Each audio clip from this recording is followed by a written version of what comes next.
தமிழன் தொலைக்காட்சி நேயர்களுக்கு வணக்கம். இன்றைய அரசியல் அரங்கம் நிகழ்விற்கு திருமிகு புகாரி அவர்கள் வருகை தந்திருக்கிறார். அவர் காங்கிரஸ் பேரியக்கத்தின் செய்தி தொடர்பாளராக செயல்பட்டு வருகிறார். வரவேற்கிறோம். வணக்கம். நீங்கள் இங்கே வந்தது மகிழ்ச்சி. நம்ம காங்கிரஸை பொறுத்தவரை, தமிழ்நாட்டு காங்கிரஸை பொறுத்தவரை பல பெரிய மூத்தவர்கள், அனுபவசாலிகள்லாம் இருக்காங்க. அப்படிப்பட்ட ஒரு சூழலில் செல்வ பெருந்தகை அவர் தலைவராக்கியதன் காரணம் என்னன்னு நினைக்கிறீங்க? அவரையும் அனுபவசாலியாக கட்சி கருதுகிறது.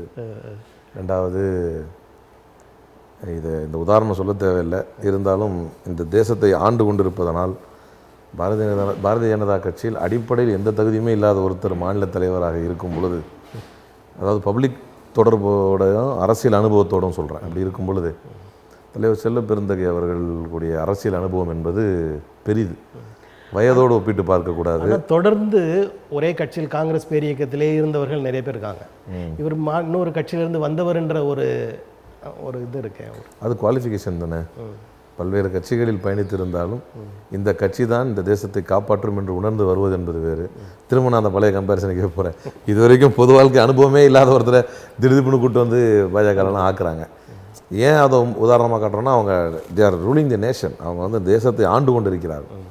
அப்படி ஆளும் பொழுதுமே அவங்கெல்லாம் பொறுப்பு இல்லாமல் செய்கிறாங்க. அப்படி இல்லாமல் முறைப்படி அனுபவமிக்க, சட்டம் படித்த, புரட்சியாளர் அம்பேத்கரின் மாணவராக இருந்து சமூக நீதியை பாதுகாக்கக்கூடிய, அனைவரையும் அரவணைத்து செல்லக்கூடிய, புது ரத்தத்தை பாய்ச்சக்கூடிய ஒரு எனர்ஜெட்டிக்கான ஒரு லீடராக. நேற்றெல்லாம் பார்த்திங்கன்னா தலைவர் ராகுல் காந்தி பிறந்தநாள் வரைக்கெல்லாம் பம்பரமாக சுழன்று அனைத்து தரப்பு மக்களையும் பார்த்து, இப்போது கே. அழகிரி தலைவர் அவர்களை பார்த்திங்கன்னா ஒரு அனுபவமிக்க, ஒரு மூத்த பழைய முன்னாள் எம்பி, அப்படி ஒரு டென்யூர், அதுக்கப்புறம் ஒரு எனர்ஜெட்டிக்கான ஒரு டென்யூர், மாற்றங்களை பூத்திக்கிட்டே இருக்கீங்க. அப்படி இருந்தால் தானே நல்லாயிருக்கும்.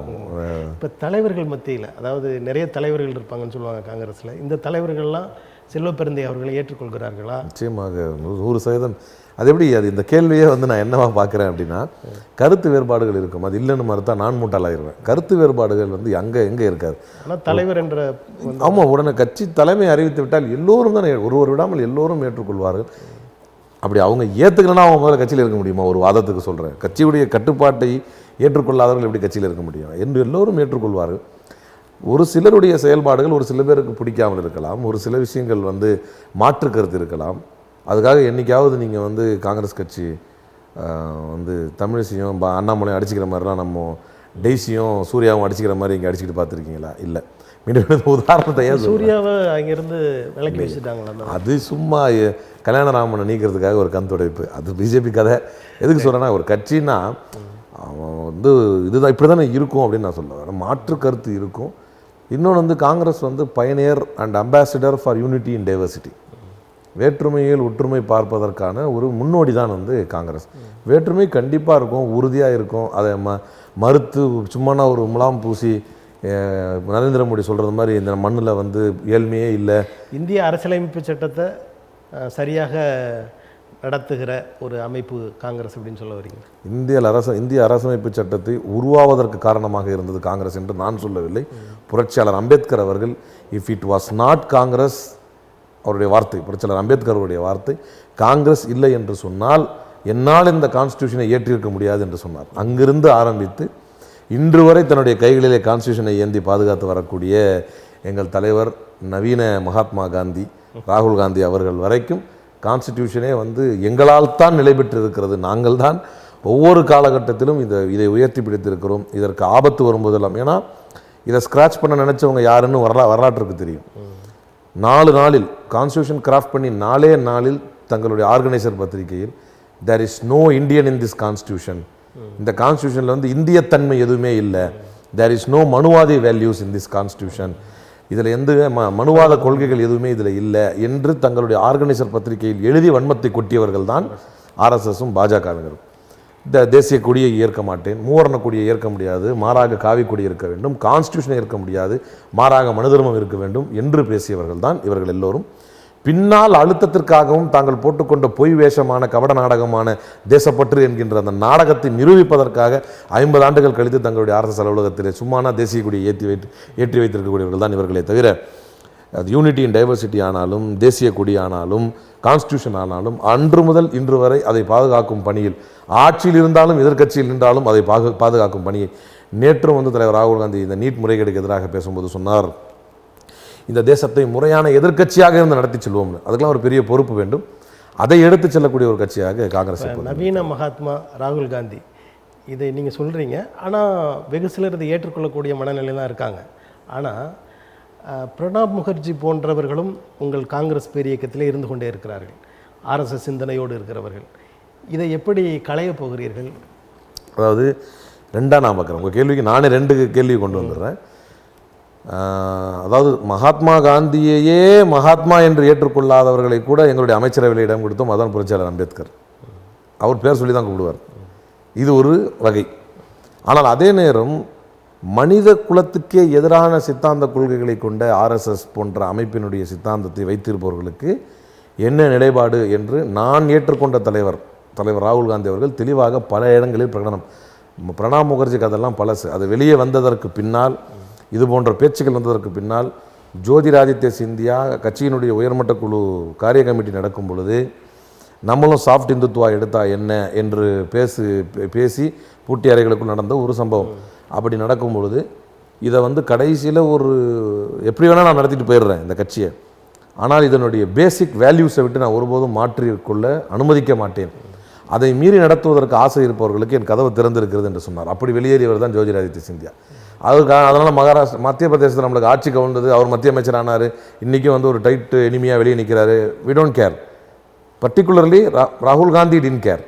தலைவர் ராகுல் காந்தியுடைய தலைமையை நம்பித்தான் இன்றைக்கு இவ்வளவு இளைஞர் பட்டாளங்கள் ஒன்று சேர்ந்திருக்கிறது. அதைவிட அழகாக நான் உங்களுக்கு உதாரணம் சொல்வதாக இருந்தால், அஃப்கோர்ஸ் இன்றைக்கி பிரணாப் முகர்ஜி இருந்திருந்தால் நானே இந்த கேள்வியை காங்கிரஸை பார்த்து கேட்டிருப்பேன். அவர் இல்லை, இறந்து போய்விட்டார். இனி இந்த ஆர்எஸ்எஸ்ஐ அங்கீகரிக்கக்கூடிய எந்த அயோக்கியர்களுக்கும் காங்கிரஸில் இடமில்லை என்பது தலைவர் ராகுல் காந்தியுடைய பேச்சு. வருண் காந்தி உங்கள் பக்கம் சாய்கிறாரே, அவரை ஏற்றுக்கொள்வீர்களா என்று பாரத் ஜோடோ யாத்திரையில் தலைவர் இருக்கும் பொழுது கேட்டார்கள். அப்போது தலைவர் ராகுல் காந்தி சொன்னார்கள், Varun Gandhi is someone who affiliates RSS, there is no space for someone who affiliates RSS என்று சொன்னார். இதை விட சிறந்த பதிலை என்னால் தர முடியாது. இப்போ அவர் கதவு திறந்திருக்கிறது, மாற்று கருத்து உள்ளவர்கள் வெளில போங்கன்னாரு, போயிட்டாங்க. ஒரு மாற்று கருத்து இல்லை, RSS பக்கமாக, இந்துத்துவா பக்கமாக. ஆமாம். ஆனால் அந்த இவர் இப்படி சொல்கிறாரு, நம்ம போய்விடக்கூடாது, இங்கிருந்து சில வேலைகளை செய்ய வேண்டும் என்று சிலர் இருப்பார்கள் தானே சார்? அப்படி பார்த்தீங்கன்னா உள்ளத்தில் மறைத்து கொண்டு என்னென்னத்தையோ மறைத்து கொண்டு கூட என்னென்னவோ இருப்பான், எவனோ இருப்பான். வெளிப்படையாக உங்கள் விஷத்தை கக்க முடியாத அளவுக்கு ஒரு கட்சி உங்களை அழுத்தி வைக்கிறதுனால அதோடைய கட்சி கொள்கை கோட்பாடும் உறுதியாக இருக்குன்னு அர்த்தம். உள்ளத்தால் நிறைய வன்மம் இருக்கும். அதை மட்டும் ஏன் பார்க்குறீங்க? ஒரு பெண் நிர்வாகியிடத்தை தப்பாக நடக்கணும்னு கூட ஒரு யாராவது சபல புத்தி கொண்ட ஒரு நிர்வாகிக்கு இருக்கலாம். ஆனால் கட்சி வந்து கடுமையாக இருக்குது, அப்படி செஞ்சிடக்கூடாது அப்படின்னு தன்னை கட்டுப்படுத்தி கொண்டு இருக்கிறானோ அது கட்சிக்கு தானே பெருமை. அவனுடைய அந்த கெட்ட திருடணும்னு ஒரு எண்ணத்தோடு ஒருத்தன் இருப்பான். ஐயோ நம்ம திருடினா நம்மளுக்கு வந்து நம்ம பிஜேபி கிடையாது, திருடிட்டு வந்து சேர்ந்தா ஒன்றும் இல்லை, நினைச்சு எங்கே வேணால் திருடிக்க, எவ்வளோ வேணால் திருடிக்க, என் கட்சியில் சேர்ந்தா நான் வந்து நல்லவன் ஆக்கிறேன் அப்படின்னு சொல்கிறதுக்கு இது பிஜேபி கிடையாது, இது காங்கிரஸ் அப்படின்னு பயந்துக்கிட்டு ஒருத்தன் தன்னுடைய திருட்டுத்தனத்தை வந்து மறைத்து கொண்டும் பயந்து கொண்டும் இருந்தால் அது நல்லது தானே. எங்கேயோ ஒருத்தன் கெட்டு போகிறவனை இவன் போய் ஆர்எஸ்எஸ்ல சேர்ந்து ஒட்டுமொத்தமாக வெளிப்படுத்தி கெட்டதை வெளிப்படுத்துவதை விட இங்கே குறைந்தபட்சம் மிதவாதத்தோடும் மத நல்லிணக்கத்தோடும் போவதற்கான ஒரு வாய்ப்பை அவனுக்கு கொடுத்து வச்சிருக்கிறோன்னா அது பெருமை தானே படணும். ஒன்று. ரெண்டாவது, வெளிப்படுத்தியவர்களுக்கு தான் அந்த வார்த்தை அவர் சொன்னார். கூடுதலாக வெளிப்படுத்தாதவர்களுக்கும் சேர்த்து தான் அந்த வார்த்தை. இல்லை இவர் வெளிப்படவே இல்லை. இது எப்படி நம்ம எடுத்துக்கிறதுனா அது எல்லா இடத்துலையுமே சாத்தியம் இல்லாத ஒன்று தான். வெளியே தெரியாது, சொல்லவும் இல்லை, மனசுக்குள்ள என்ன வச்சிருக்கானுங்கிறதுக்கு இவரு கடவுள்கள் அல்ல, தலைவர்கள். இப்போ சாதி வாரியான மக்கள் தொகை கணக்கெடுப்பு இதை ராகுல் காந்தி பேசுகிறாரு. இதுக்கு முன்னாடிலாம் மற்ற காங்கிரஸ் தலைவர்கள் அதை பற்றி பேசினதா தெரியல. இப்போ பேசுவதற்கான காரணம் வாக்கு வங்கியை முன்வைத்தா சார்? அதாவது ஓபிசிக்கள் வந்து குறிப்பாக பார்ப்பீர்களே ஆனால் பாரதிய ஜனதா கட்சிக்கு மிகப்பெரிய முதுகெலும்பாக இருந்திருக்கிறார்கள். அது அவர்கள் வெளியே காட்டிக்கொள்ளாத அவர்களுடைய ஹிடன் அசட். கடந்த 10 ஆண்டுகளில் நான் ஓபிசி என்று சொல்லியே ஓபிசி மக்கள் இன்றைக்கி இவ்வளோ பெரிய பாதிப்பு ஏற்பட்டிருப்பதற்கு காரணம் நீங்கள் என்ன நினச்சிங்கன்னா, நிஜமாக ஓபிசி ஓட்டு வந்து ஷிஃப்ட் ஆயிடுச்சு. அதான் உண்மை. இப்போ ரொம்ப பெரிய பதட்டத்தில் இருக்கிறார்கள். அதனால தான் உத்தரப்பிரதேசமே அதுக்கு பெரிய சான்று. உத்தரப்பிரதேசம் மிகப்பெரிய சான்று. இது ஒரு பக்கம் வைங்க. நாங்கள் வந்து கண்டுகொள்ளவில்லை என்பது வேறு, நாங்கள் அதை அரசியல் களத்துக்கு இழுத்து வரவில்லை என்பது வேறு. ஓபிசிக்களுக்கான ரிசர்வேஷனை கொடுத்து 27% ரிசர்வேஷனை கொண்டு வந்தவர்கள் யார்? நரசிம்மராவ் அவர்களும் முன்னாள் பிரதமர் மன்மோகன் சிங் அவர்களும் காங்கிரஸ் கட்சியும் தான் அதை சாத்தியப்படுத்தியது. அந்த ரிசர்வேஷனை மண்டல் கமிஷனை வந்து மண்டல் கமிஷனுடைய பரிந்துரைகளை நிறைவேற்ற விடாமல் மண்டல் கமண்டல் என்று கமெண்ட் அடித்தவர்கள் இவர்கள். அரசியல் ரீதியாக எனக்கு அதில் ஒத்த கருத்து இல்லை என்று வெளிப்படுத்தியவர் தான் தலைவர் ராஜீவ்காந்தி. ஏன்னா உங்களுக்கு ஒன்று நல்லா புரிஞ்சுக்கணும், நேரு வந்து பிரதமர் நரேந்திர மோடி கூட சொன்னார், நேரு வந்து ரிசர்வேஷனுக்கு அகைன்ஸ்டாக பேசினார் பாராளுமன்றத்தில். சொல்லப்போனால் அதுக்கு நான் ஒரு உதாரணம் கூட சொல்லுவேன். நேரு அவர்களையோ ராஜீவ்காந்தி அவர்களையோ இதற்குள்ளே அடைக்கக்கூடாது. ஏன் அப்படின்னா other backward community, other backward class என்கின்ற வார்த்தையை முதலாக பாராளுமன்றத்தில் பயன்படுத்தியதே நேரு தான். இதை எதுக்காக சொல்கிறேன் அப்படின்னா, இது என்னவாக போகும், இப்போ நம்ம ஒன்று அறிமுகமாகுது, ஒரு சாதிய வாரியாக மக்கள் பிரிகிறார்கள், இவர்களுக்கு வந்து ஒரு ரிசர்வேஷன் ஒன்று கொடுத்துருக்குறோம், ஒரு டெஸ்ட் பண்ணுறோம், இது எப்படி ஏறுமா இறங்குமா குறையுமா எதுவுமே தெரியாத காலத்தில் ரிசர்வேஷனுக்கு ஒரு ஆதரவாக இருந்தார், எதிராக இருந்தார் என்பதே தவறு. ஆனால் எனக்கு உடன்பாடு இல்லை என்பதோடு தான் நிறுத்தி கொண்டார் ராஜீவ்காந்தி. ஆனால் மண்டல் கமண்டல் என்று கமெண்ட் அடித்து மண்டல் கமிஷனுடைய அறிக்கையை நிறைவேற்ற விடாமல் ரத யாத்திரை நடத்தி அந்த என்டையர் மொமெண்டம் சேஞ்ச் பண்ணி விட்டவங்க பாரதிய ஜனதா கட்சியினர். ரெண்டையும் சொல்ல வேண்டியிருக்கு. ஆனால் 27% ஓபிசி ரிசர்வேஷனை நாம் தான் கொண்டு வந்தோம். இதெல்லாமே இல்லைன்னு கூட வச்சுக்கோங்க. அடுத்த கேள்விக்கும் வந்துடுறேன். இது எதுவுமே இல்லை. கடந்த கால தவறுகளை திருத்துவது ஒன்றும் குற்றம் இல்லையே. அப்போ நாங்கள் வந்து சாதிவாரி கணக்கெடுப்பு எடுப்போம். தலைவர் ராகுல் காந்தி என்பது புது ரத்தம், இளைஞர்களின் நம்பிக்கை, இந்தியாவின் எதிர்காலம். அதனால தான் அவரை நாங்கள் ஜனநாயக் என்று சொல்கிறோம். இந்த ஜனங்களின் நாயகராக அவர்களை நாங்கள் பார்க்கிறோம். பல விஷயங்கள், ஏனென்றால் உங்களுக்கு இன்னும் சொன்னால் பிஜேபியுடைய ஆளே ஒருத்தர் இருக்கார் பிரசாந்த் கிஷோர்னு, அவர் சொன்ன வார்த்தை ஒன்று நான் சொல்லுவேன். கட்சி தொடங்க போகிறாரா? ஆமாம், ஆனால் அவர் அவங்க தானே. அவருக்கு எப்பெல்லாம் வந்து பிஜேபிக்கு சாதகமாக அவர் சொல்கிறத கேட்கலையோ அப்போல்லாம் அவருக்கு வச்சுக்குவார். அவர் ஒரு பேட்டியில் சொன்னார், ஒன்று மட்டும் உண்மை, ஆனால் ராகுல் காந்தி சந்தித்த மாதிரி தோல்விகளில் நிறைய தோல்விகள் ராகுல் காந்தி சந்திச்சிருக்காரு. அந்த தோல்வியில் 2 தோல்வி நரேந்திர மோடி சந்தித்தால் அரசியல் களத்திலிருந்து காணாமல். இப்போ கூட பாருங்கள், தோக்கலை மீனிங் ஆட்சியை பிடிச்சிட்டாரு, ஆனால் சந்தோஷமாக இல்லை. அவருக்கு வெற்றியே முழுசாக தான் வேணும். அவருக்கு ஐஸ்கிரீம் மட்டுமே மேட்ரு இல்லை, நடிக்கிற மாதிரி தெரியுது. அதுதான் சொல்கிறேன், ஐஸ்கிரீம் மேட்ரு இல்லை, ஐஸ்கிரீம் ஃபுல்லாக இருக்கணும் அவருக்கு. ராகுல் காந்தி பட்னியாகவே சுற்றுறாரு. ரெண்டுக்கு வித்தியாசம். பட்னியாக இருந்தாலும் சிரிக்கிறார். அவர் என்ன சொல்கிறார், ஒரே வார்த்தை, நான் ஆட்சி பிடிக்கவில்லை, அதனால் எனக்கு கவலையே இல்லை, நான் சந்தோஷமாக இருக்கிறேன். ஏன்னா ஜனநாயகத்தை பாதுகாத்து விட்டேன். ஜனநாயகம் எப்படி பாதுகாக்கப்பட்டுருச்சு? நீங்கள் வந்து 4 பேரோடு கலந்து ஆலோசித்து எல்லோர் கருத்தையும் ஏற்று நடப்பது தான் ஜனநாயகம். அது வரைக்கும் நீங்கள் செய்யலை. இனிமேல் நீங்கள் செஞ்சே ஆகணும், இனிமேல் நீங்கள் செஞ்சு தான் ஆகணும் என்கின்ற நிலையை வந்து கொண்டு வந்தவர் தலைவர் ராகுல் காந்தி. எனவே ராகுல் காந்தி அவர்கள் நீட்டுக்கு விலக்கு கேட்கக்கூடிய மாநிலங்களுக்கு விலக்கு தரப்படும் என்று சொன்னதெல்லாம் வந்து பெரிய அச்சீவ்மெண்ட். அதே மாதிரி என்கிட்ட கேட்டாங்க, நீட்டு கொண்டு வந்த நீங்கள் தானே, இந்த சீமான் போன்ற சில அரைகுறை அறிவாளர்கள் எல்லாம் அரசியலிலே கேட்பார்கள், நீட்டு நீங்கள் தானே கொண்டு வந்து கத்தி வேணால் கண்டுபிடிக்கலாம், அதை கொலை செய்வதற்கும் பயன்படுத்தலாம், ஆக்கப்பூர்வமான எத்தனையோ விஷயங்களுக்கு வந்து அதை பயன்படுத்தலாம். அப்போ ஒரு நுழைவுத் தேர்வு இருக்க வேண்டும் என்று நினைத்திருக்கலாம். அது முறையாக, அப்போ நான் தான் கேட்டேன், நுழைவுத் தேர்வை நாங்கள் தான் கொண்டு வந்தோம், இப்போ நடந்துட்டு இருக்க முறைகேடையும் சேர்த்து நாங்களாக கொண்டு வந்தோம் அப்படின்னு. அப்போ அது மாதிரி இப்போ நீட் தேர்விலிருந்து விலக்கு யாருக்கு எந்த மாநிலம் கேட்கிறதோ அந்த மாநிலத்துக்கு விலக்கு தருவோம் என்று தலைவர் ராகுல் காந்தி அவர்கள் தலைமையிலான இந்த எதிர்கட்சி பகுஜன் சமாஜ் கட்சி நிறுவனர் கன்சிராம் அவர்கள் 100 விழுக்காடு இடஒதுக்கீடு வேண்டும் என்று பேசியவர். அதை நோக்கி ராகுல் நகர்வாரா? சார், அதை வந்து காலம் சூழல், இப்போ இன்றைக்கி ஒன்று தான் நீங்கள் தலைவர் ராகுல் காந்தியை பற்றி நான் உத்தரவாதம் தர முடியும். அவருக்கென்று பின்னிழுக்கக்கூடிய பிற்போக்குவாத கொள்கைகள் என்று எதுவும் கிடையாது. அவருக்கு இல்லை, அவரோடு இருக்கிறவர்களுக்கு அது இருக்கு. வெளியே போங்கன்றவர். அதுதான் நீங்கள் பார்த்துட்டு இருக்கீங்க. இன்றைக்கி அவரை மிஞ்சிய தலைவர், நான் அடித்து சொல்கிறேன், அவரை மிஞ்சிய தலைவர் இங்கே யாரும் கிடையாது. இன்றைக்கி அவர், சார் நான் என்ன சொல்கிறேன்னா, இப்படித்தான் அதை வந்து மிஞ்சிய தலைவர் இல்லை என்று சொல்லக்கூடிய நீங்கள் கார்கேவை ஏன் தலைவராக வைத்தார்? அது வந்து எப்படி சொல்கிறதுன்னா, கொள்கை சார்ந்து யாரை பார்த்து ஈர்க்கப்படுகிறோம்னு ஒன்று இருக்குல்ல. கார்கே அவர்கள் புரோட்டோகால் வைஸ் கட்சியில் முடிவெடுத்து அவர்தான் தலைமை அறிவிக்க வேண்டும். நிர்வாகத்துக்கு ஒருவர், மக்களை இழுக்கிறதுக்கு ஒருவர். மக்கள் இது உங்களால் மாற்றவே முடியாது. ஜவஹர்லால் நேரு பிரதமராக இருந்தாலும் மக்கள் மனங்களை அதிகம் என்றவர் நேருவை விட மகாத்மா காந்தி தான். அதுக்காக நேருவுக்கு மரியாதை இல்லைன்னு ஆகிறார். இது அப்படிதான். கட்சியின் தலைவராக மரியாதைக்குரிய தலைவர் மல்லிகார்ஜுன கார்கே இருக்கிறார்கள். அவர்களை கேட்காமல் ராகுல் காந்தியை முடிவு பண்ண முடியாது. இப்போது நாங்கள் வந்து ராகுல் காந்தி சொன்னால் கேட்போம் அப்படின்னா ராகுல் காந்தி ஒருத்தர் பேச்சை கேட்கணும். அது யாருன்னா அது முறைப்படி மல்லிகார்ஜுன கார்கேயின் பேச்சு. அந்த வகையில் அவர் வந்து இதெல்லாம் என்னென்னா, பல விமர்சனங்களை கடந்து விமர்சித்தவர்களுடைய மூக்கை உடைத்திருக்கிறது காங்கிரஸ். ஒரே கட்சியில் இருக்கிறாங்க, பிரதமர் வந்து இவங்க குடும்பத்துலேருந்து வருவோம், வேற குடும்பத்தில் யாராவது வருவாங்களா அப்படின்னா ஆக்கி காட்டியது காங்கிரஸ். ஒரே குடும்பத்தில் தான் தலைவர் இருக்கிறாங்க, பிரதமர் ஆக்கிட்டீங்க, ஒரே குடும்பம் தான் தலைவர் இருக்காங்க, தலைவர் நீங்கள் இல்லாத வேற யாராவது வருவாங்களா? அதையும் செய்து காட்டியது தான் காங்கிரஸ். எனவே தலைவர் ராகுல் காந்தி அவர்கள் ஏதோ சொல்லிட்டு இருந்தேன், ராகுல் காந்தி அவர்கள் தான் வந்து இன்றைக்கு இளைஞர்களின் நம்பிக்கையாக இருக்கிறார். அவரை பொறுத்த வரைக்கும் ஒன்று என்ன அப்படின்னா, அவருக்கென்று பின்னெடுக்கக்கூடிய கொள்கைகள் என்று தான் சொல்லிட்டு இருந்தேன். பின்னெடுக்கக்கூடிய கொள்கைகள், பிற்போக்குவாத சித்தாந்தம்லாம் அவர்கிட்ட இல்லை. ஒன்றை அவர் புரிந்து சரி என்று ஏற்றுக்கொண்டால், இது மக்களுக்கு இது தேவைப்படுகிறது என்று ஏற்றுக்கொண்டால், முற்காலங்களில் தான் செய்ததே தவறாக இருந்தாலும் கூட அதை ஏற்றுக்கொள்ளக்கூடிய பக்குவம் படைத்த மக்களின் தலைவராக அவர் பார்க்கப்படுகிறார், இளைஞர்களின் நம்பிக்கையாக பார்க்கப்படுகிறார். எனவே தான் இந்த தேர்தலில் கிடைத்த வெற்றி என்பது முறைப்படி தேர்தல் ஆணையம், இடி, சிபிஐ, ஐடி, சில நேரங்களில் சோகமான சூழ்நிலையில் நீதிமன்றங்கள், இவை அனைத்தும் சீராக செயல்பட்டிருக்குமே. ஆனால் 400 தாண்டி இருக்க வேண்டியது காங்கிரஸ் கண்டிப்பாக. அந்த அளவுக்கு மக்களுடைய ஆதரவு தலைவர் ராகுல் காந்தியுடைய பாரத் ஜோடோ யாத்திராக்கு இருந்தது. லவ் வில் கான்கர் ஹேட் என்கின்ற அந்த சித்தாந்த பிரச்சாரத்திற்கு இருந்தது. நீங்கள் எவ்வளவு வெறுப்பை விதைத்தாலும் நானே பயந்தேன். அங்கே ஒரு பக்கம் ஏன்னா வெறுப்பு ஈஸியாக பரவிடும். வெறுப்பு வந்து நெருப்பு மாதிரி, அன்பு காதல் வந்து தண்ணீர் மாதிரி. பரவுன நெருப்பு தண்ணி ஊற்றினாலே அணைஞ்சிடும்லாம் சொல்ல முடியாது, அது பாட்டுக்கு வேகமாக போய்கிட்டே இருக்கும். அதுக்கு வந்து தலைவருடைய இந்த அன்பு பிரச்சாரம் ஈடு கொடுக்குமான்னு பயந்தேன். ஆசை அதுதான் அதுக்கு தீர்வு. ஆனால் பயம் இருந்தது. ஆனால் உத்தரப்பிரதேசத்திலும் ஈவன் குஜராத்தில் கூட ஒரு எம்பி எடுத்து நம்முடைய கணக்கை துவங்கி இருப்பதும், தமிழ்நாட்டில் ஸ்வீப் அடித்திருப்பதும், இது எல்லாமே பார்க்கும் பொழுது இவ்வளவு ஆஃப்டர் ஆல் தி அட்வர்சிட்டிஸ்,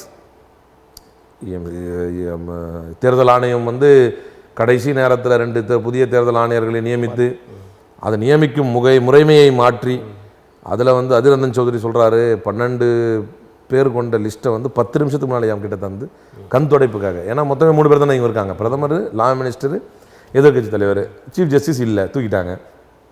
4 பேர் இருந்திருந்தா 2-2ன்னு போட்டு ஸ்டாப் பண்ணியிருப்போம். அப்போ அதிரந்தன் சௌத்ரி சொல்கிறார் வேறு வழியே இல்லைன்னு சும்மா எங்கிட்ட கண் துடைப்பு கொடுத்து இவங்களுக்கு வேண்டப்பட்ட 2 பேரை போட்டுக்கிட்டு கடைசி வரைக்கும் தேர்தலை முறையாக நடத்தாமல், இதை விட உச்சகட்டம் என்னென்னா இவிஎம்முக்கு ஆதரவாக தீர்ப்பு வருகிறது.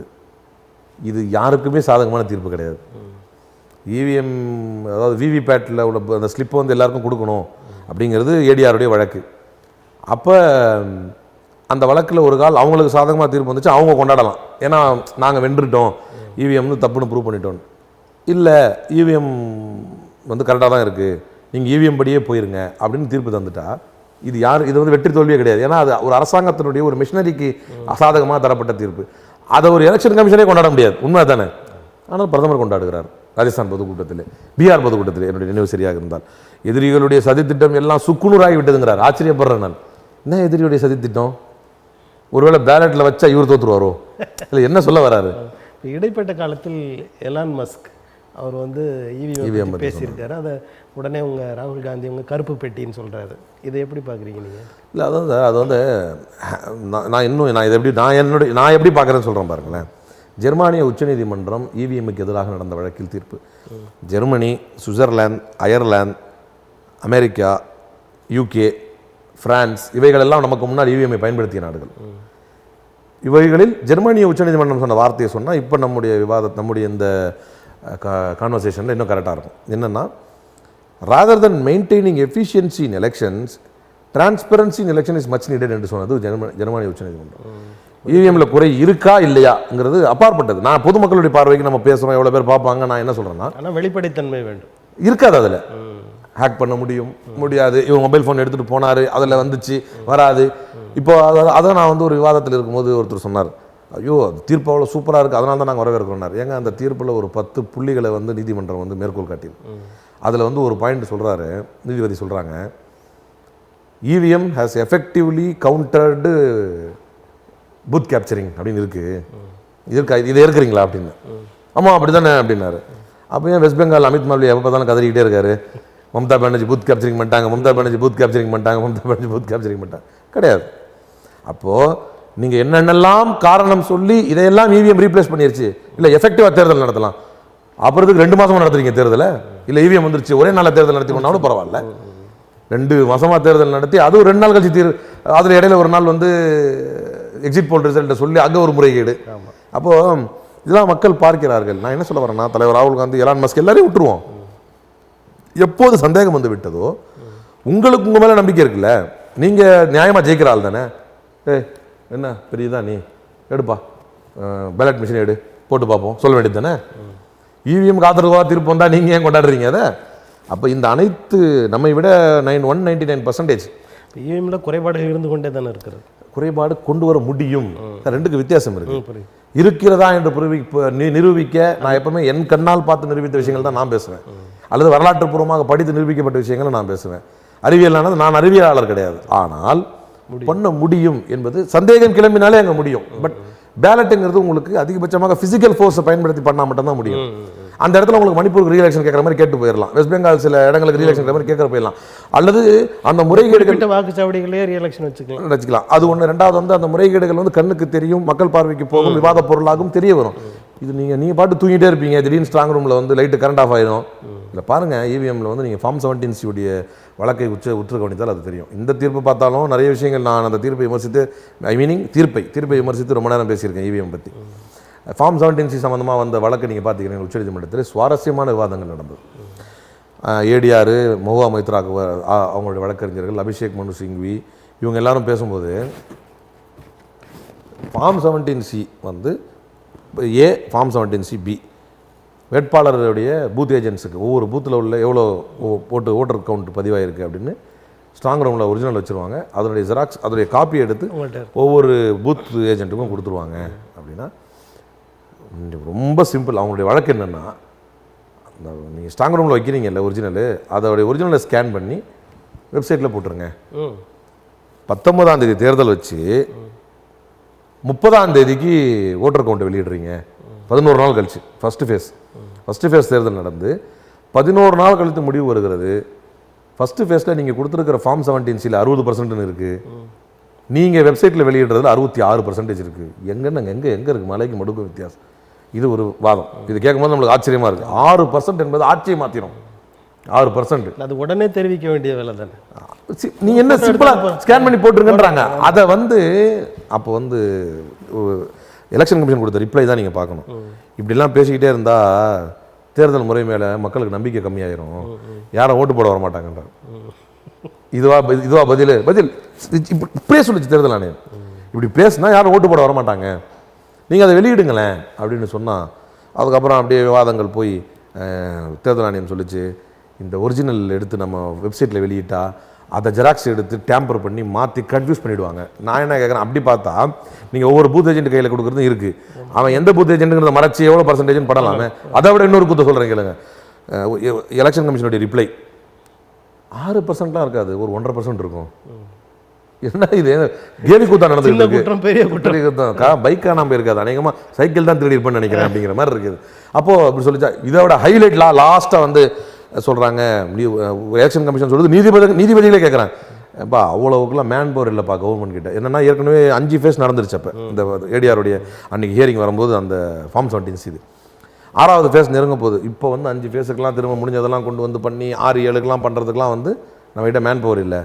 அப்போது அபிஷேக் மனு சிங்வி சொல்கிறார், இது ஒன்றுமே வந்து பெரிய விஷயம் கிடையாது. ஒட்டு மொத்தமாக ஃபார்ம் 17C வந்து 10,70,000 ஃபார்ம் 17C, 543 ரிட்டர்னிங் ஆஃபீஸர்ஸு. ஒரு ரிட்டர்னிங் ஆஃபீஸர்ஸுக்கு 10,70,000 பிரித்து கொடுத்தா வெறும் 1191 ஃபார்ம் தான். இதை பண்ணுறதுக்கு கவர்மெண்ட் மிஷினரிட்ட கொஞ்சமாவது கவர்மெண்ட் மிஷினரிஸ் மேலே நம்பிக்கை வைங்க சார், மெயின் ரேட்டில் பார்த்துக்கலாம் சார், தூக்கி ஜூலைக்கு போட்டாங்க கேஸை. இந்த மாதிரி சூழ்நிலையில் தான் இந்த தேர்தலை எதிர்கொண்டோம். இந்த மாதிரி சூழலில் தான் இடி, சிபிஐ, ஐடி எல்லாரையும் மிரட்டி எங்களுடைய அக்கௌண்ட்ஸ், பேங்க் அக்கௌண்ட்ஸ் எல்லாம் ஃப்ரீஸ் பண்ணி எங்களுக்கு மட்டுமே, அதுக்கப்புறம் ஒரு 10 கமாண்ட்மெண்ட்ஸ் தேர்தல் ஆணையம் தருகிறது. பிஜேபிக்கு சொல்கிறேன், காங்கிரஸுக்கு சொல்கிறேன். இதில் தேடி பார்த்தா ராகுல் காந்தி பேர் இருக்குது, அதில் தேடி பார்த்தா கூட மோடி பேர் இல்லை. என்னது இது? அப்போ தேர்தல் ஆணையம் சொல்கிறது அந்த 10 கமாண்ட்மெண்ட்ஸில், if elected to power Congress is promising that they will abolish Agnipath scheme. Congress should keep itself, Congress should avoid politicising armed forces. அதாவது ஆர்ம்டு ஃபோர்ஸஸ் பொலிட்டிசைஸ் பண்ணுறாங்கன்னு ஒரு பிஜேபி எங்களை பார்த்து சொல்லலாம். அக்னிபத் திட்டத்தை ஒழிப்பேன் என்று நாங்கள் வாக்குறுதி கொடுப்பதே ஆர்ம்டு ஃபோர்ஸஸை பொலிட்டிக்ஸ் செய்வதாக ஆகும் என்று தேர்தல் ஆணையம் எங்களை பார்த்து சொல்லுது. எப்படி இது? இப்படிப்பட்ட ஒரு தேர்தல் ஆணையம் நரேந்திர தாமோதரதாஸ் ஒன்று அவன் அதான் சொல்கிறாங்களே, இந்த முறை கூட்டணி வந்து நாங்கள் தனியாக நின்னோன்னு சொல்கிறாங்க, பொய் அப்படின்னு. நீங்கள் தேர்தல் ஆணையத்தோடு மிகப்பெரிய கூட்டணி வைத்து அதனால தான் நாங்கள் இவ்வளோ பெரிய மகிழ்ச்சி, இவ்வளவு அழிச்சாட்டியம், அக்கிரமம், அநியாயம், அடக்குமுறை, முறைகேடுகளை செய்து கூட கடைசி நேரத்தில் ஒரு ஹோம் மினிஸ்டர் பேசுகிறாரு, இவருக்கும் ஷேர் மார்க்கெட்டுக்கு சம்மந்தமே கிடையாது. இவர் என்ன சொல்கிறாரு, இப்போவே ஷேர்ஸ் வாங்கி வச்சுக்கோங்க, தேர்தல் முடிஞ்சவொடனே ஏறப்போகுதுங்கிறார். பகிரங்கமாக ஓப்பன் மீடியாவில் முறைகேடை பேசுகிறார். ஷேர் மார்க்கெட் எப்படி ஏறப்போகுது, நாங்கள் வந்து எக்ஸிட் போல் ரிப்போர்ட்ஸ் வந்து எங்களுக்கு சாதகமாக தரப்போகிறோம், ஷேர் மார்க்கெட் ஏறப்போகுது. என்ன அநியாயம்! இப்படியெல்லாம் செய்து இந்த முறைகேடுகளுக்கெல்லாம் பின்னர் நாங்கள் இத்தனை இடத்தை அடைந்திருப்பது என்பது பல்வேறு இடங்களில் கூட்டணி கட்சிகள், அகிலேஷ் யாதவ், இங்கே மரியாதைக்குரிய தலைவர் தளபதியார் அவர்கள், இவங்க எல்லாருடைய கூட்டணியோடு சேர்த்து ஒற்றை தலைவராக தலைவர் ராகுல் காந்தி அவருடைய தலைமையில் நடந்த பாரத் ஜோடோ யாத்திராவினுடைய எஃபெக்ட்ஸ் வந்து இந்தியா முழுக்க பிரதிபலித்தது. அறிவு குறைவானவர் சீமான் அப்படின்னு நீங்கள் பேசும்போது சொன்னீங்க. அப்படி குறைவானவர் அதிக வாக்குகள் பெற்றிருக்கிறாரு, அதை பற்றி உங்களுக்கு கருத்து? சார், அதுக்கு வந்து நீங்கள் யாரை பாராட்டணும் அப்படின்னா, சீமானை நம்பி பணம் கொடுப்பவர்கள் தான் நீங்கள் பாராட்டணும். ஏன்னா இப்படி ஒரு தேர்தல் களத்தில் சொதப்பக்கூடிய ஒருவரை நம்பி தொடர்ந்து அனைத்து சட்டமன்ற தொகுதிகளிலும் அனைத்து பாராளுமன்ற தொகுதிகளிலும் தொடர்ந்து டெபாசிட் இழந்து தோல்வி அடைந்து பல இடங்களிலே வந்தாலும் தொய்வில்லாமல் நான் எப்போதுமே வந்து நாம் தமிழருடைய நிர்வாகிகளை, அவரை நம்பியிருக்கக்கூடிய தம்பிகளை பெருமளவில் பாராட்டியிருக்கிறேன். ஏன்னா அவங்க நம்புகிறாங்க. எனக்கு பிரச்சனை வந்து குறிப்பிட்ட அந்த நபரோடு தான். ஏனென்றால் நீங்கள் கூட ஒருத்தர்கிட்ட நல்ல ஒரு கான்வர்சேஷன் போயிட்டு இருக்கும்போது கேட்டிங்க, அவர் சொன்னார் மாடுகளை மேய்க்கிறதெல்லாம் வந்து அரசு வேலையாக்கணும் சூப்பர்னு. அது எல்லாரும் தான் இருக்கிறோம். அதை ஏன் ஸ்டாலினால் செய்ய முடியாதுன்னு நினைக்கிறீங்க? ஏன் செய்ய மாட்டேங்கிறாரு? அதற்கு காரணம் என்ன அப்படின்னா, அடிப்படையில் இது போன்ற புரட்சிகளை செய்வதற்கான ஒரு தலைமைத்துவ பண்பு வேண்டும் அல்லவா? அது அவரிடத்துல கிடையாது. அவரே நேற்று ஒன்றுக்கு பேசிட்டு இன்னைக்கு ஒன்று மாற்றி பேசக்கூடியவர். ஈழ விதவையை திருமணம் செய்வேன் என்று சொல்லிக்கொண்டு தன்னுடைய ஏன்னா நீங்கள் பொது வாழ்க்கையில் வைக்கக்கூடாது, வச்சுட்டிங்கன்னா அதை செய்யணும். எதை யாரை திருமணம் முடிக்கணும் பற்றி அவர் அங்கே கேட்டார், அங்கே ஈழத்தலைமை அது ஒத்துக்கலைன்றது. அப்போ நீங்கள் இதை நீங்கள் வந்து பொதுத்தளத்திற்கு வாக்குறுதியாக தருவதற்கு முன்னால் அங்கே கேட்டீங்க சொல்லியிருக்கணும். அதான் தலைவருக்கு அழகு. என்ன வரேன்னா சார், அவர் வந்து அவங்க தம்பிக்கிட்ட பூமு மாடு மாதிரி ஆட்டுறாங்க, நாங்கள் சொல்லிக்கலாம் எல்லா கதையும். மக்கள் பொதுமக்கள் ஏற்றுக்க மாட்டாங்க. I'm coming to the point. அவருடைய வாக்கு சதவீதம் எவ்வளவாக இருக்கிறது ஒவ்வொரு தேர்தலுக்கும்? 2, 4, 8 அப்படி போயிட்டு இருக்கு. 2, 4, 8னா கேப் எவ்வளோ? 1, 1.5, 2. ஒரு தேர்தலுக்கும் இன்னொரு தேர்தலுக்கும் 1% வாக்கு தான் ஏறுகிறது என்றால் மக்கள் உங்களுடைய கொள்கையை ஏற்றுக்கொள்ளவில்லை, நிராகரித்திருக்கிறார்கள் என்ற அர்த்தம். மக்கள் ஒருவருடைய கொள்கையை ஏற்றுக்கொண்டார் என்றால் அதற்கு ஒரு நல்ல உதாரணம் அரவிந்த் கெஜ்ரிவால். 2 மாநிலங்களில் ஆட்சியை பிடித்திருக்கிறார். அதுதான் கொள்கையை ஏற்றுக்கிட்டாங்கன்னு அர்த்தம். There will be a drastic change. மக்கள் வந்து டிராஸ்டிக் ஒரு ஐப்ரோ ரேசிங் அக்செப்டன்ஸ் இருக்கும். ஓ அப்படின்னு ஏற்பாங்க மக்கள். உங்களை ஏற்காததற்கு காரணம் அவர் சொல்லக்கூடிய கொள்கைகள் பல நேரம் நல்லா இருக்கிறதுனால தான். நிறைய தம்பிகள் எனக்கு தெரிய டெடிக்கேட்டிவ் ஒர்க்கர்ஸ் நிறைய பேர், அருமைக்கு இனிய தம்பிகள் நிறைய பேர் இருக்காங்க. என் நண்பர்கள் தான் இந்த திரைப்படம்லாம் எடுத்தாங்க பாருங்கள், கிட்டு, இவங்கெல்லாம் வந்து என்னுடைய நல்ல நண்பர்கள். நான் அவங்களோட நல்லா பழகி இருக்கிறேன். நல்ல நண்பர்கள் எல்லாருமே. அவங்களாம் என்ன நம்புறாங்கன்னா, இவர் இப்படி பண்ணுறாரு, அப்படி இவர் நல்லா பண்ணுவார் அப்படின்னு. அவர் என்ன செய்கிறார் அப்படின்னா, தன் சுயநலத்திற்காக இளைஞர்களை திசை திருப்புகிறார். நாம் எதை வந்து பார்பேரியன் கல்ச்சர் என்று சொல்லுவோம். நம்ம இந்தியா வந்து அஹிம்சை வழியில் சுதந்திரத்தை பெற்ற மகாத்மா காந்தி வழியில் எல்லோரும் ஏற்றுக்கொள்ளக்கூடிய ஆர்எஸ்எஸ் தான் வந்து அவரை குழப்பி அவரை மேலே டிஃபேம் பண்ணுறதுக்காக நாதுராம் கோட்ஸை வந்து கொண்டு வந்தாங்களே தவிர, அதை தவிர்த்து மற்ற எல்லாருமே அந்த அஹிம்சையை, அமைதி வழி கொள்கையை எல்லோரும் ஏற்றுக்கொள்வார்கள். ஆனால் வட மாநிலத்தை வந்தால் நான் மேலே கஞ்சா கேஸ் போடுவேன்னு சொல்கிறதெல்லாம் எந்த வகையான நாகரிகம் என்று நினைக்கிறீர்கள்? நான் தமிழீழத்தை ஆதரிப்பவன், தமிழீழ போராட்டத்தை ஆதரிப்பவன், தலைவர் ராஜீவ்காந்தி வழியே தமிழீழத்திற்காக ஆதரவாக நிற்பவன். ஆனால் பிரபாகரனை எதிர்ப்பவன். பிரபாகரன் என்கின்ற ஒருவர் தன்னுடைய சுயநலனுக்காக அந்த மக்களை பலி கொடுத்தார். எல்லா தலைவர்களையும் முடித்து கட்டிவிட்டு தன்னையே ஒரு தலைவராக நிலைநிறுத்திக் கொள்ள வேண்டும் என்று நினைத்தார். இவ்வளவுதான் என் பாலிசி. அதனால் காத்தாங்குடியிலே பல இஸ்லாமியர்களை கொடூரமான முறையிலே கொன்று குவித்தார். சிம்பிளா அது துன்பியல் நிகழ்வு, அன்பியல் நிகழ்வு நீங்க சொல்லிட்டு போக கூடாது. இஸ்லாமிய அமைப்பினர், இஸ்லாமியர்களே நிறைய பேர் விடுதலை புலிகள் இயக்கத்தில் இருந்தாங்க தானே. அதாவது விடுதலை புலிகளுடைய வரலாற்றை பற்றி பேசுவோம் தான் நம்ம தனி நேர்காணலே பேசுவோம் கண்டிப்பா. ஏன் அப்படின்னு சீமானுக்கு வந்துருங்க. அதனால அதை வந்து ஏன்னா காத்தாங்குடிக்கு வந்து நாங்கள் பெரிதும் மதிக்கக்கூடிய புரட்சியாளர் பழனி பாபா அவர்களே வந்து பிற்காலத்தில் அரசியல் ரீதியாக அவர் காங்கிரஸை கூட எதிர்த்தார் என்று சொல்லுவார்கள். அது வேறு பழனி பாபா அவர்கள். ஆனால் தமிழகத்தில் உள்ள உங்களுடைய அத்தனை தளங்களும் அழிக்கப்படும் என்று விடுதலை புலிகளை பார்த்து அவர் சொன்னதற்கு காரணம் அவர்கள் இஸ்லாமியர்களுக்கு எதிராக நடத்திய இனப்படுகொலை, 2 பள்ளிவாசலில் சுட்டு கொண்டது. அப்போ கமிங் டு த பாயிண்ட். இப்போ அந்த மாதிரி இவர் எந்த தலைவரை சொல்கிறாரோ அவர்களே இவருடைய கொள்கையை ஏற்றுக்கொள்ள மாட்டார்கள்.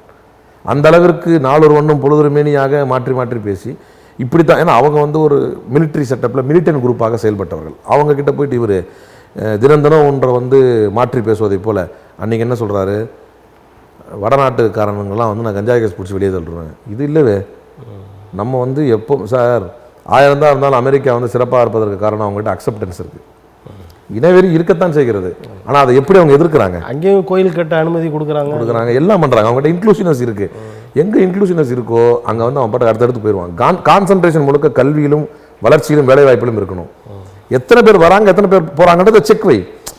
இது சட்டம் ஏற்றினாலே போதுமானது. அரசு வேலையில் யார் இருக்கணும்? இப்போ நீங்கள் உதாரணத்துக்கு சவுதி அரேபியா அமெரிக்காலாம் எடுத்துக்கிட்டீங்களா, ட்ரம்ப் இருக்கும்போது பண்ணார். நல்ல வார்த்தை, அமெரிக்கன்ஸ் ஃபர்ஸ்ட், ஏதோ ஒரு வார்த்தை. அது என்ன அப்படின்னா, இப்போ நீங்கள் சவுதி அரேபியா, என்னுடைய நினைவுபட்டு சில விஷயங்கள், சவுதி அரேபியா இருக்குது, அங்கே வந்து செக்யூரிட்டிஸாக ஹோட்டல்ஸ்லாம் இருக்குல்ல, அங்கே செக்யூரிட்டிஸாக வந்து அந்த நாட்டு பிரஜை தான் இருக்கணும்.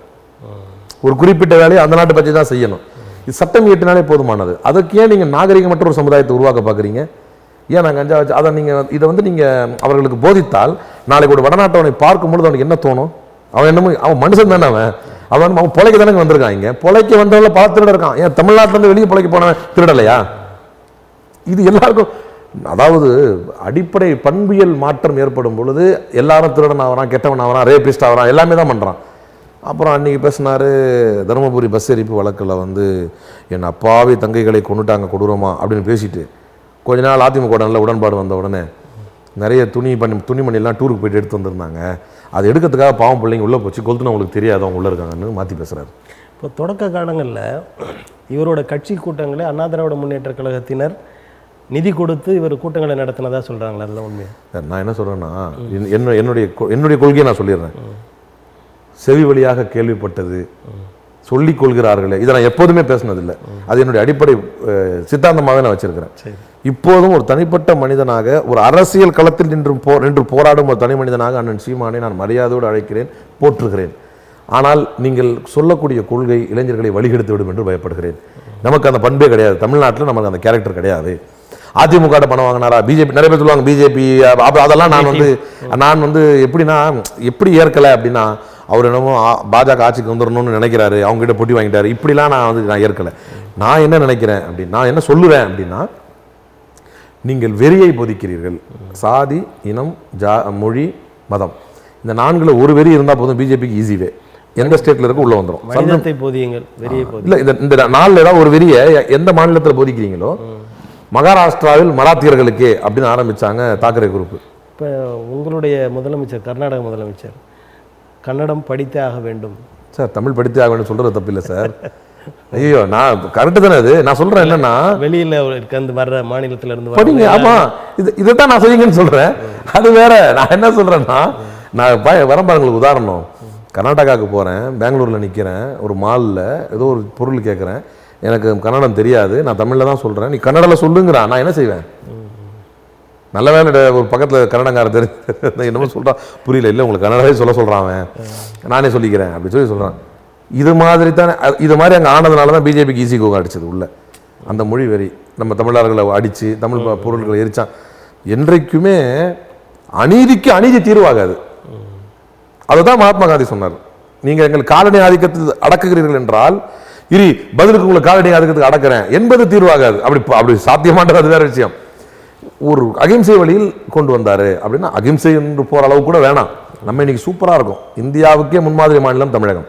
நல்லா வளர்ந்துருக்கிறோம், நல்லா சிறப்பாக இருக்கிறோம். திராவிடத்தால் வீழ்ந்தோமா வாழ்ந்தோமான்றலாம் வேணாம். இப்போ அந்த பேச்செல்லாம் வேணாம். நான் என்ன சொல்ல வரேன்னா, ஸ்டாட்டிஸ்டிக்கெல்லாம் நம்ம நல்லா இருக்கிறோம்.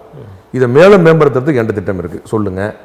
உங்களை நம்பி நிறைய நானே உங்களுடைய பல கருத்துக்களை ஏற்கிறேன். இந்த விவசாயம் பண்ணணும், அது பண்ணணும், இது பண்ணணும், இதெல்லாம் நம்ம ஏற்கிறோம்.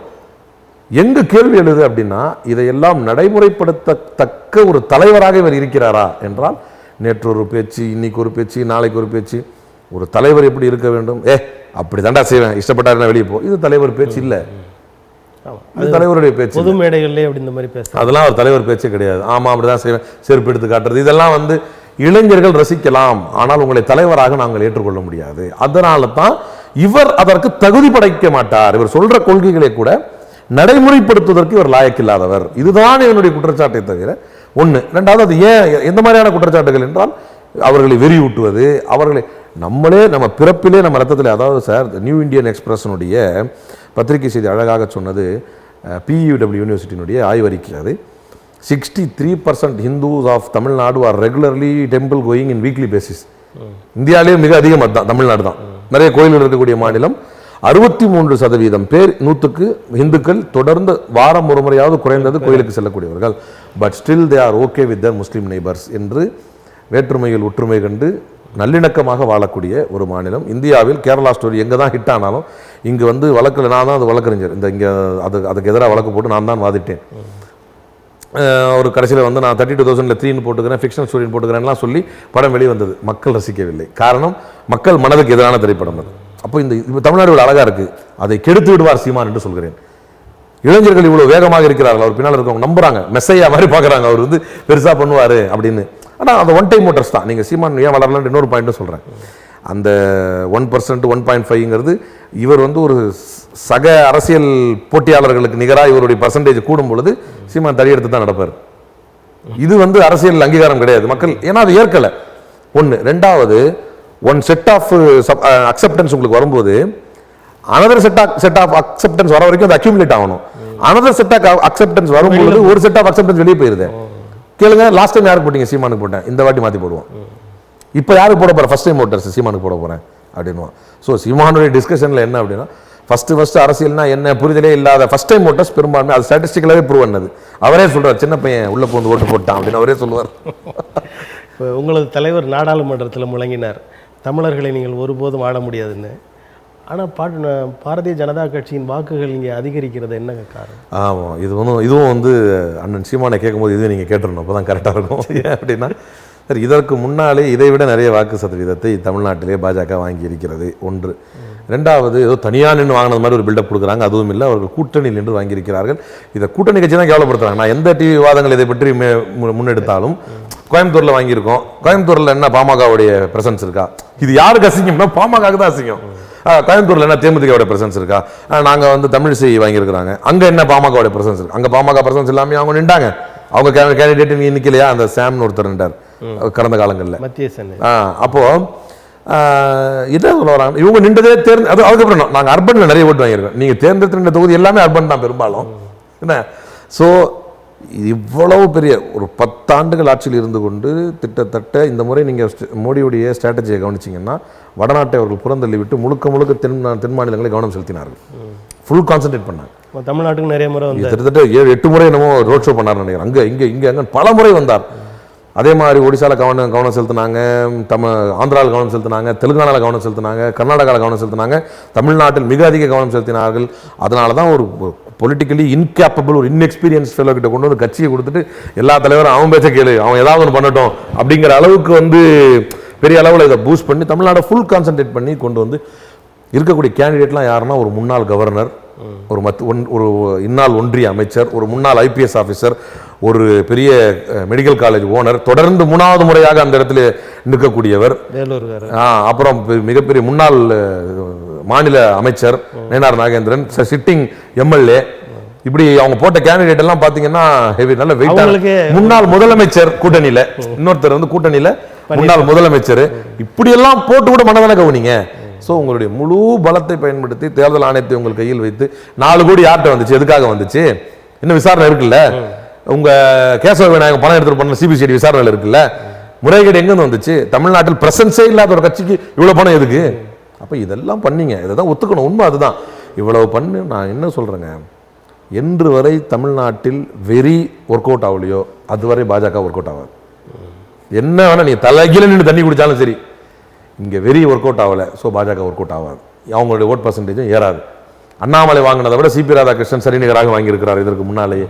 அது கூட்டணியில் அதிமுக நின்றார், அதெல்லாம் இப்போ நீங்கள் கூட்டணியில் தான் நின்றுட்டு இருக்கிறீங்க, அதனால கூட்டணி கட்சிகளை அசிங்கப்படுத்தாதீங்க அப்படின்னு சொல்லுவேன். இவ்வளவு பில்டப், இவ்வளவு ஃபோக்கஸ் பண்ணி டைம்ஸ் நோ சொல்கிறது, will Annamalai end the southern drought for பிஜேபியினுடைய தென் மாநில வறட்சி அண்ணாமலை போக்குவாரா? இதெல்லாம் ஒரு தொகுதியில் நிற்கிறவன் இவ்வளவு பில்டப்பா?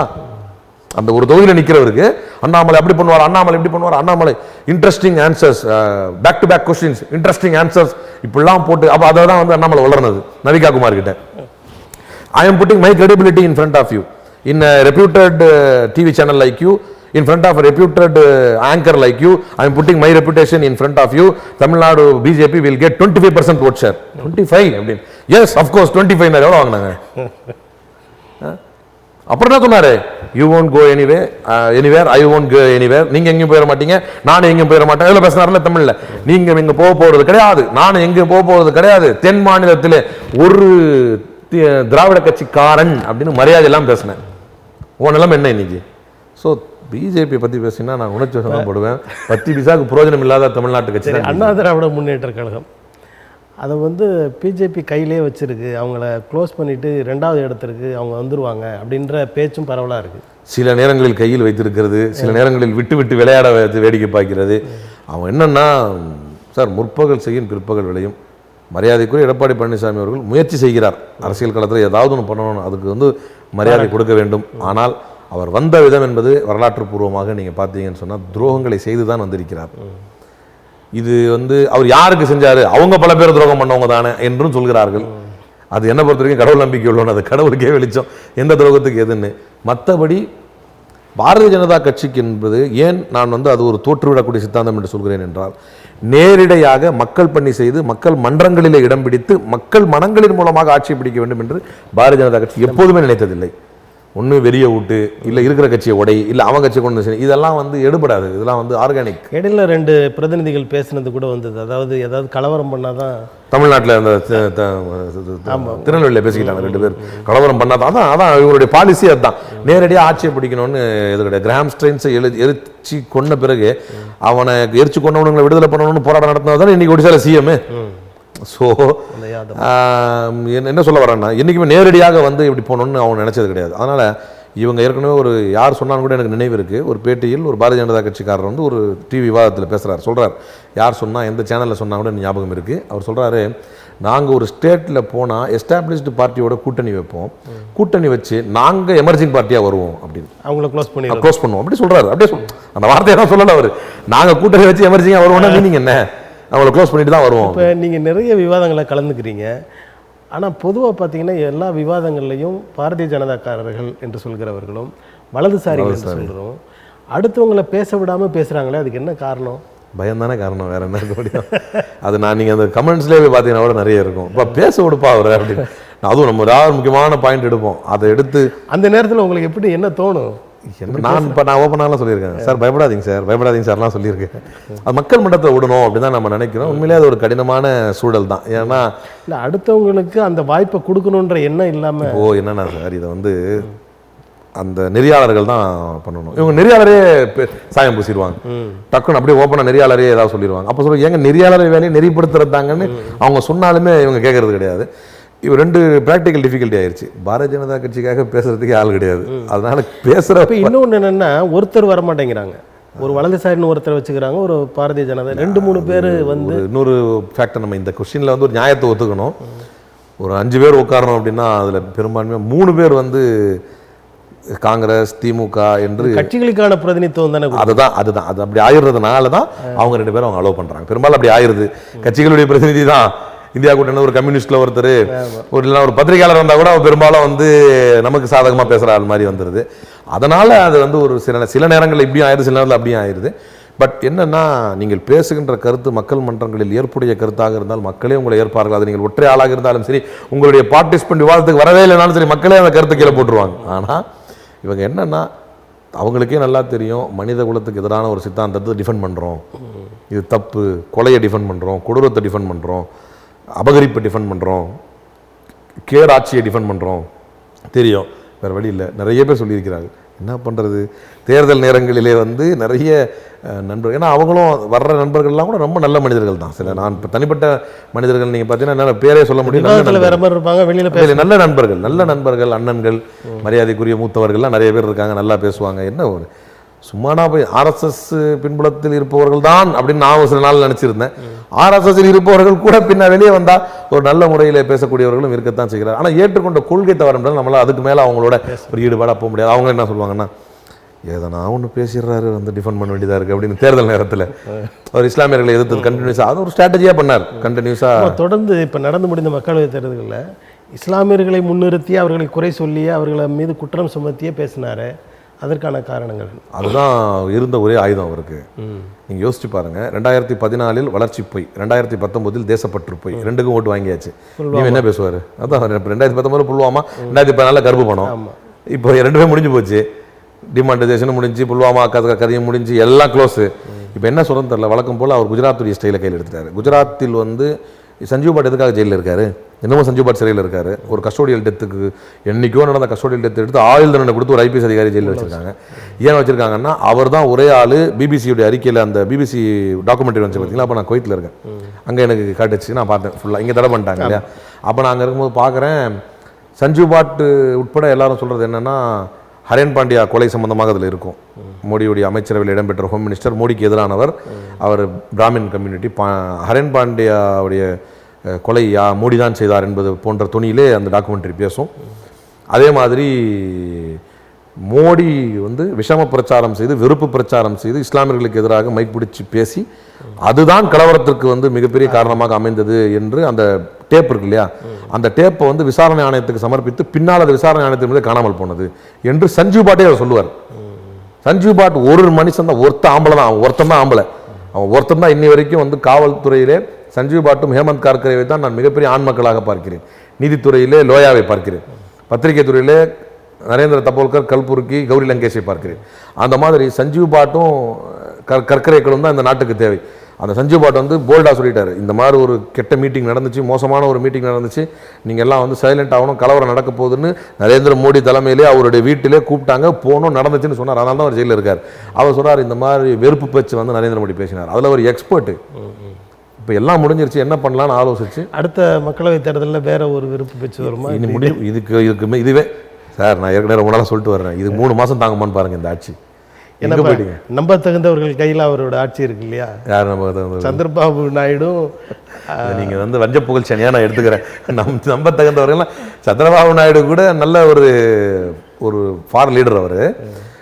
ஆனால் நம்ம நிதிஷ்குமார் சார் வந்து இப்போவே இல்லை, கடந்த தேர்தலில் வந்து 400 சீட்டுக்கு 4000 சீட்டுனார். அவருக்கு இப்போ நிதானம் தவறுது. அவர் எப்போ திடீர்னு அவர் வந்து என்டிஏவா இல்லை இந்தியாவா எனக்கே தெரியலையேன்னு கூட சொல்லலாம். திடீர்னு இந்த சபாநாயகர் தேர்தல் எப்படி இருக்குன்னு நினைக்கிறீங்க? பெரிய குழப்பமாக இருக்கும். பாருங்க, செம்ம காமெடியாக இருக்கும்.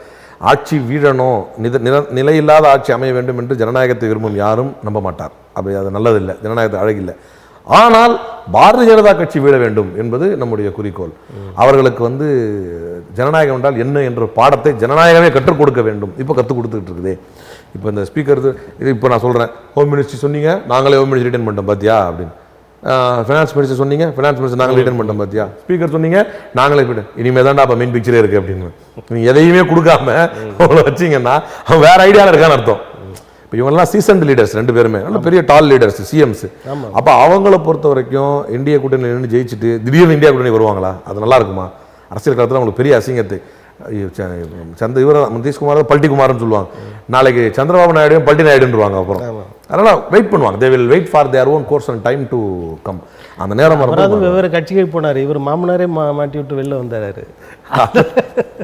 அது வந்து அரசியல் தேர்தல் கமிஷனை பொறுத்த வரைக்கும் ஒரியால வந்து அந்த உள்துறை அமைச்சர் பேசினார், தமிழன் ஆளலாமா, இந்த மாதிரி தேர்தல் விதிகளுக்கு எதிரான கருத்துக்களை பேசிட்டு அவங்க அங்கே வெற்றி பெற்றிருக்கிறாங்க. அதை எதிர்த்து காங்கிரஸ் ஏன் வழக்கு தொடுக்கல? ஏன்னா அது வந்து தேர்தல் விதிமுறையை மீறிய செயல்.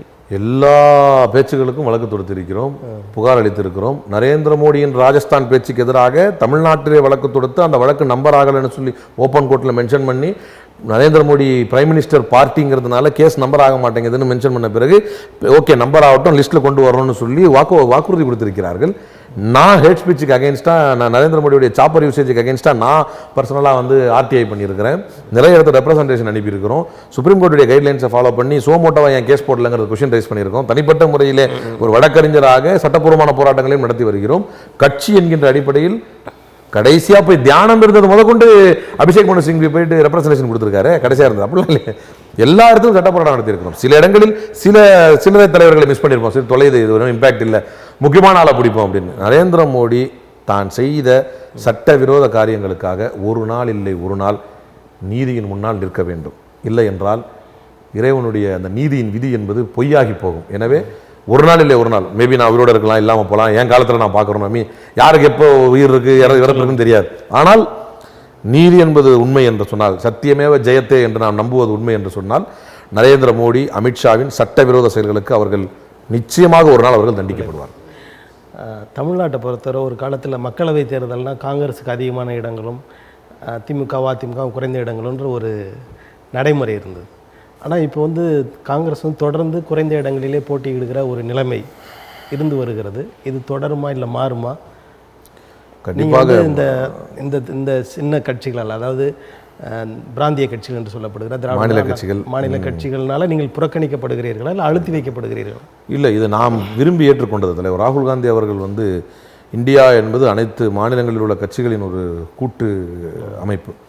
அப்படின்னும் போது நீங்கள் இதில் யூபியில் கூட பார்த்தீங்கன்னா கூட வி அக்செப்டட் தி டீல். ரொம்ப குறைவான சீட்டுகள் இருந்தாலும் நம்ம வந்து சமாஜ்வாடி கட்சிகளோட எடுத்துக்கிட்டோம்.